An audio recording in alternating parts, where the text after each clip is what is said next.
Hello students. तो आज हम शुरू करेंगे चैप्टर 5 10th स्टैंडर्ड का, that is periodic classification of element.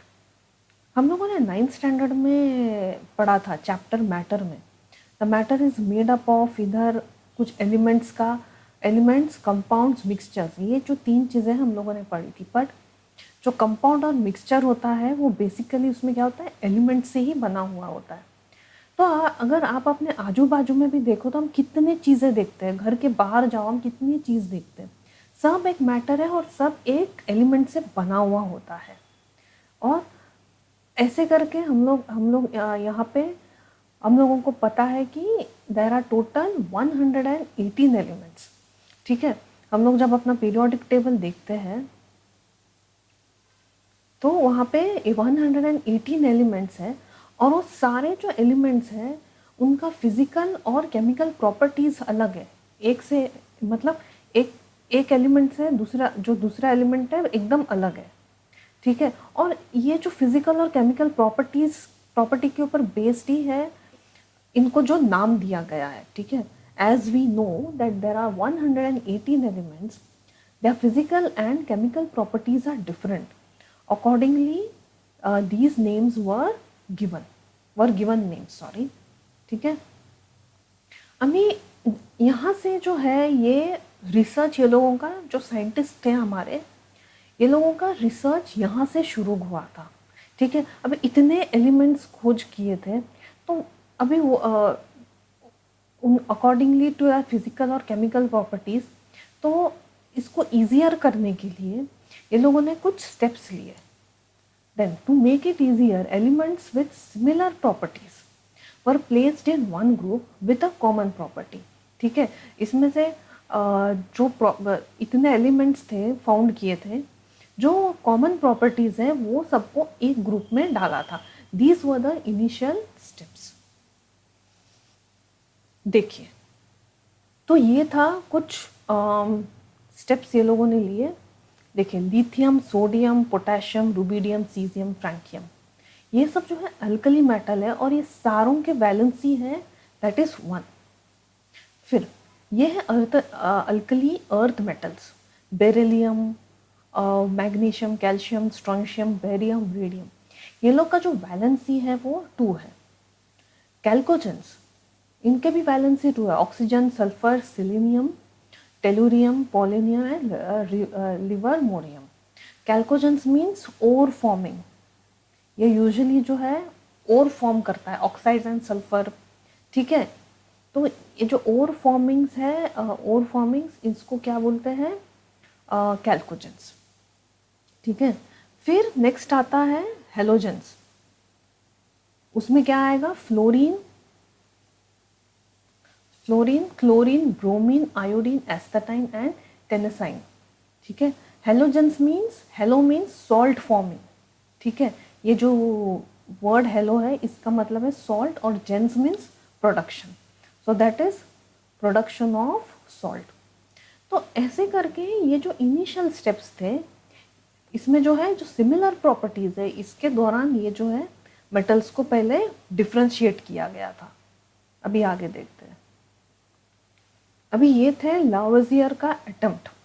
ये थोड़े फ्रेंच नेम है, थोड़े डिफिकल्ट है प्रोनाउंस करने के लिए।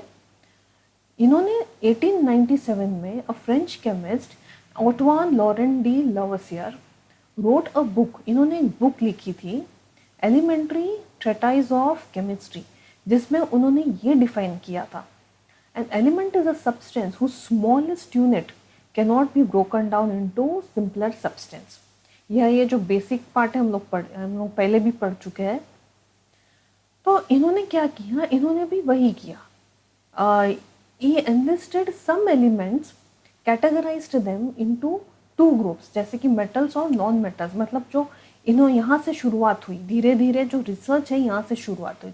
जो इन्होंने क्या किया, जो मेटल्स है वो एक ग्रुप में डाला और जो नॉन मेटल्स है वो एक ग्रुप में डाल दिया था। अभी ये आता है डॉबरेनियस ट्राइड। ट्राइड्स मतलब क्या, 3।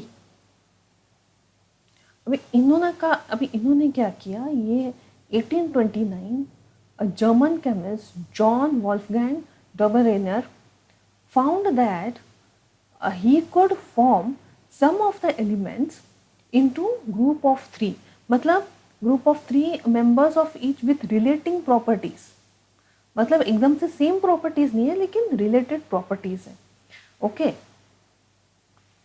तो उन्होंने क्या किया कि ये जो रिलेटिंग प्रॉपर्टीज है इनको एक ग्रुप में डाला। जैसे कि हम लोग देखिए जब अक्सर हम शॉप में जाते हैं तो हम लोग ये जो सोप का डिपार्टमेंट है उधर जाएंगे तो सब सोप होता है एक डिपार्टमेंट में होता है, लेकिन उसमें भी जो बेदिंग सोप है या कपड़े धोने का जो सोप है, वेसल्स धोने का जो सोप है, यहाँ पे भी सब बाइफर्केशन होता है। ठीक है, तो इस तरीके से ही ये सब साइंटिस्ट ने ऐसे थोड़े थोड़े डिफ्रेंशिएट करना कोशिश किया था। तो ये देखिए, तो ये साइंटिस्ट ने क्या किया, ये जो है जो रिलेटिंग प्रॉपर्टीज है, जो रिलेटेड प्रॉपर्टीज है, वो 3 मेटल्स को या वो 3 मेंबर्स को एक ग्रुप में डाला। अभी जैसे यहाँ पे लिथियम, सोडियम, पोटेशियम। ओके, अभी ये एटॉमिक ग्रुप क्या लिखा है वो भी अभी आगे पढ़ते हैं। देखिए, calcium, strontium, barium, chlorine, bromine, iodine and sulfur, selenium and tellurium. He also showed that the atomic weight of the middle element, देखिए middle element से सारे, found that it was the arithmetic mean of the atomic weight of the other two. जैसे कि अगर इन दोनों को add किया, देखिए लिथियम और पोटेशियम को ऐड किया तो ऑलमोस्ट जब हमारा जो वैल्यू आता है ये आता है, जबकि सोडियम का एटॉमिक वेट क्या है, ये 22.98। ओके, स्ट्रोंशियम का एटॉमिक वेट है ये 87.62, बट अगर आप इसको ऐड करोगे तो आपको वैल्यू मिलेगा ये 88.70। ब्रोमीन का एटॉमिक वेट है ये, ऐड करोगे तो 81 मिलेगा। एंड सेलेनियम का एटॉमिक वेट ये है, जब ऐड करोगे ये दोनों को तो वैल्यू कुछ ये मिलेगा आप लोगों को। तो देखिए वैल्यू कितना लगभग कितना सामने है, कुछ ज़्यादा डिफरेंस नहीं है। ओके, देखिए सोडियम का भी अक्सर हम राउंड फिगर ही लिखते हैं 23।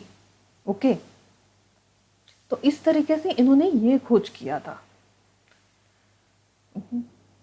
अभी ये साइंटिस्ट का खोज देखते हैं। शंकर टॉय, इसे क्या बोलेंगे, शंकर टॉय, टेलोरेक्स, हेलिक्स। थोड़े डिफिकल्ट है ये फ्रेंच नेम्स। अभी ये एक साइंटिस्ट थे, इन्होंने 1862 में French geologist Alexandre Emile Beguyer de Chancourtois, okay, noticed that elements when ordered according to their atomic weight के इसमें डाला, मतलब increasing atomic weight, display the similar properties at regular interval.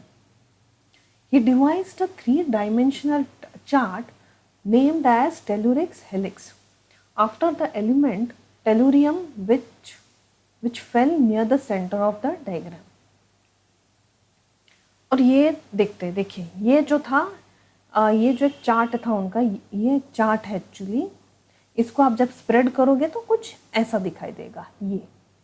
अभी देखिए ये जो लाइन है, देखिए यहाँ पे ये रिप्रेजेंट करता है सब एटॉमिक, ये सब एटॉमिक वेट्स लिखा हुआ है। देखिए हाइड्रोजन का है 2, 4, 8, देखिए 12, 16। देखिए यहाँ पे ऑक्सीजन है तो यहाँ पे 16 है। देखिए सोडियम 24, 26। ओके, तो ये सब जो है सब एटॉमिक वेट है। देखिए यहाँ पे कार्बन है, कार्बन इज 12। देखिए जो हॉरिजॉन्टल लाइन है, एग्जाम्पल यहाँ पे बता रही हूँ, देखिए ये है कार्बन। ओके, तो यहाँ पे भी देखिए इन्होंने इंक्रीजिंग एटॉमिक वेट के हिसाब से इन्होंने प्लेस किया है। अभी एक्चुअली हाइड्रोजन के बाद हीलियम आएगा, आपको लगेगा हीलियम नहीं है, वो टाइम पे जो नोबल गैसेस है उसका इन्वेंशन नहीं हुआ था, तो डायरेक्टली हम आते हैं lithium, beryllium, boron, carbon, nitrogen, oxygen. Okay, तो इस तरीके से देखिए इंक्रीजिंग है यहाँ पे इंक्रीजिंग एटॉमिक वेट। तो इधर क्या स्पेसिफाई किया था, it displace similar properties at regular interval. अभी यहाँ पे भी देखिए, यहाँ पे देखिए लिथियम, लिथियम सोडियम, देखिए मैं धीरे से लाइन ड्रॉ कर रही हूँ, सोडियम एंड पोटेशियम।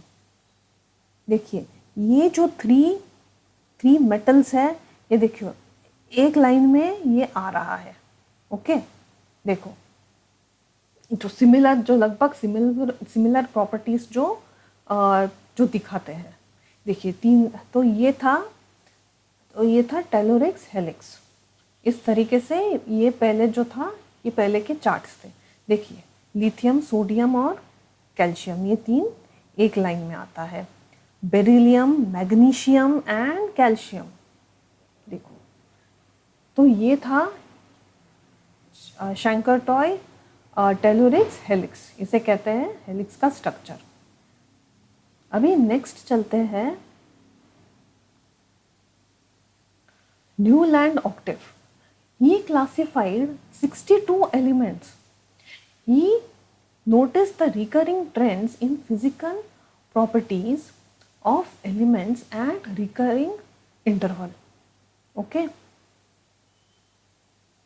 Means देखिए, ये देखिए hydrogen, lithium, beryllium, boron, carbon, nitrogen, oxygen, वापस देखिए फ्लोरीन, देखिए सोडियम, मैग्नीशियम, देखिए इस तरीके से ये जो है, ये फिजिकल प्रॉपर्टीज जो है रिकरिंग इंटरवल्स में in order of their mass number. Okay, देखिए यहाँ पे अभी 60, हम आपके टेक्स्ट बुक में शायद 56 है, लेकिन यहाँ पे जो 4 एलिमेंट्स हैं, सॉरी देखिए 57, 58, 59, 60, 61, 62, तो ऐसे करके यहाँ पे 62 एलिमेंट्स हैं। ओके, लेकिन इसके कुछ ड्रॉबैक्स भी है। ड्रॉबैक ये है, it was found that the law of octaves was applicable only up to calcium. After calcium, every 8 did not possess properties to that of first. Calcium तक था। देखिए उसके बाद जो है वो अभी देखिए फ्लोरीन और जो क्लोरीन का जो प्रॉपर्टी है वो निकल और कोबाल्ट के साथ तो नहीं मिलता है, तो इस तरीके से ये एक ड्रॉबैक था। It was assumed by Newlands that 62 elements existed in nature and no more elements would be discovered in future. But later on, several new elements were discovered whose property did not fit into this law. In order to fit elements into this table, Newland adjusted 2 elements in same slot but also put some unlike elements in the same group. जैसे कि अभी मैंने बताया था, ये दो element एक group में डाल दिया। ओके, तो ये सब था जो साइंटिस्ट ने सब खोज किया था, अटेम्प्ट्स टू जो कैसे ऑर्डरली रखना है एलिमेंट्स को, ये जो था कुछ रिसर्च कैरी ऑन किया था हमारे कुछ साइंटिस्ट ने। फिर ऐसे करके हम लोग ने एट लास्ट आए मेंडलीफ पीरियोडिक टेबल, जो हम नेक्स्ट वीडियो से हम चालू करेंगे। ठीक है।